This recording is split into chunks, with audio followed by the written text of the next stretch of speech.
Kevin. Hey guys. Look at that. How are you, man? I'm good, guys. How you doing? Good. Thanks for taking the time. I know you're a busy man. Chat with Mover and I. And Doug, how are you? Are you back there? I am. I'm well, thank you. Nice. Awesome. Yeah. Well, dude, look at that poster back there. Top Gun Maverick. You've done some good work. It's the only cool one I got. I don't believe that. But no, I was looking at your website. And so for those that don't know, you do a lot of Hollywood stuff and a lot of Hollywood aviation. Most recently, the Blue Angels IMAX, which was awesome. Great. We're going to talk about that. You fly helicopters and fixed wing, right? So you kind of a jack of all trades, like those of us. Master of none. Gonky, if you can't hover, you probably don't have a lot to talk about. It just looks so easy, man. I'm like, I can't. There's the auto hover button. That's right. That's right. Once you discover, yeah. But go ahead, yeah, man. Tell us about how your career got started and kind of how you got the aviation bug. I'm assuming it's third generation, so there's a lot of.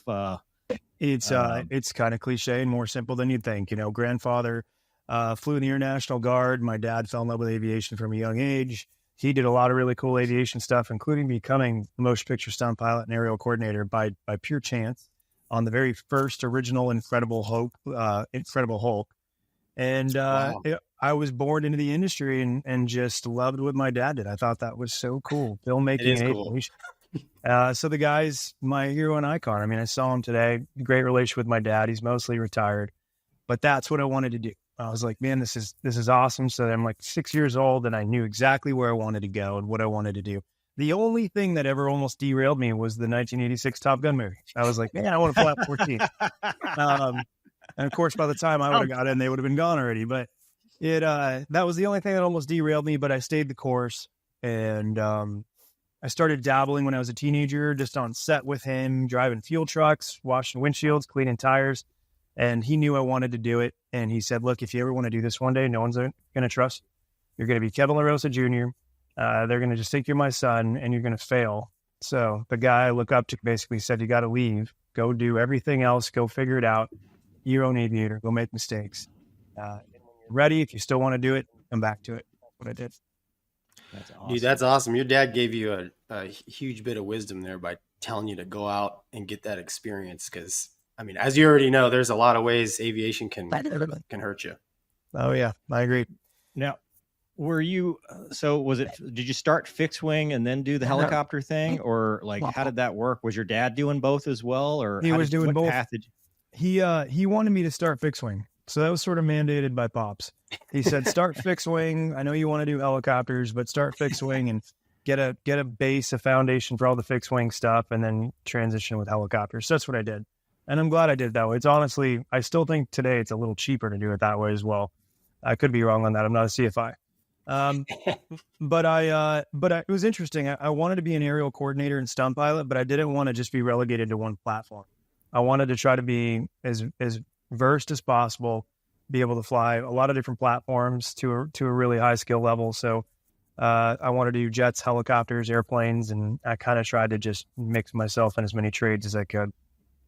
Now, when you say stunt pilot, I mean, so, I think of Art Scholl, right? The Top Gun, going all the way back to Top Gun, where he's filming in the pits, and obviously he had that mishap. But are you mostly doing filming from the L-39 and filming other aircraft, or sometimes do you go out and actually perform something that's used in the film as kind of like a stunt double in the air? Yeah, exactly right. You're spot on, Mover. So there's two categories. We just make it real easy. There's picture ships and camera ships. Camera ships are anything a camera's attached to. So we're behind the lens making the shots. And the picture ship is what's pictured. It's what you see when you watch the movie or TV show. Both are very fun. The camera movement is really cool. There's a lot of art that goes into that and playing with, light angles and stuff. We always joke from, a lot of my friends are current and retired military. You look like a horrible formation pilot when you fly camera. And usually military pilots, they want to tuck in and they hang in there and perfect, but there's nothing happening. It's great for still images, but it's really interesting to teach yourself to be fluid and keep the light moving around the aircraft, keep the glints going and make energy with your movements. So you end up being a really bad formation pilot. You're sliding all over the place, but you're watching the aircraft change and the light change and the movement. So that part's fun. The picture ship flying, the stuff that you just talked about on camera, I love the precision in it. So it's kind of fun when you do that. You got to hit marks and try to, if you're flying a helicopter and landing on a train or doing something wild, you got to hit marks perfectly. And I enjoy them both, and they're both really cool. That's Do you have to have a background in, I mean, I guess you do, but like how much education did you have to get on cinematography? Like, because you have to know what the good shot's going to be, right? To be able to put the aircraft in that position. Yeah, I mean, a lot of it comes with experience. You know, when like young aviators who are kind of inspired to do something similar, which I love, I think that's super cool for our industry. I always tell them just to immerse themselves in it. So know what you want to do. Do you want to operate the camera in the aircraft? Then you're going to immerse yourself in the film business, understand light and understand camera and lensing, and the movement of the camera. Do you want to be a camera pilot? Well, now you're going to have to be proficient, and flying needs to be a second nature. So while you're flying, you fly your aircraft first and you're moving that camera around second, but it all has to kind of come second nature and real quick. So you just immerse yourself in it to kind of understand it and start working with people to kind of see how the trade works. And then you just kind of build your own way of doing it, I guess. Is there like a checkout program for it? I wish. There's really not. You kind of team up with somebody. I mean, I started a company called X Brand, shameless plug right now, advanced aviation cinematography. And that's kind of our little house for our team member. I got some great team members like Aaron Fitzgerald, the Red Bull pilot. He's part of X Brand. Oh, awesome. And it's our jets, it's our helicopters, our picture ships, our Blackhawks, Little Birds, Hueys. It's everything we use within this company. Awesome. Yeah. And we bring it to the film business worldwide. And we just awesome. Bought a new gimbal. It's called the Immortal gimbal.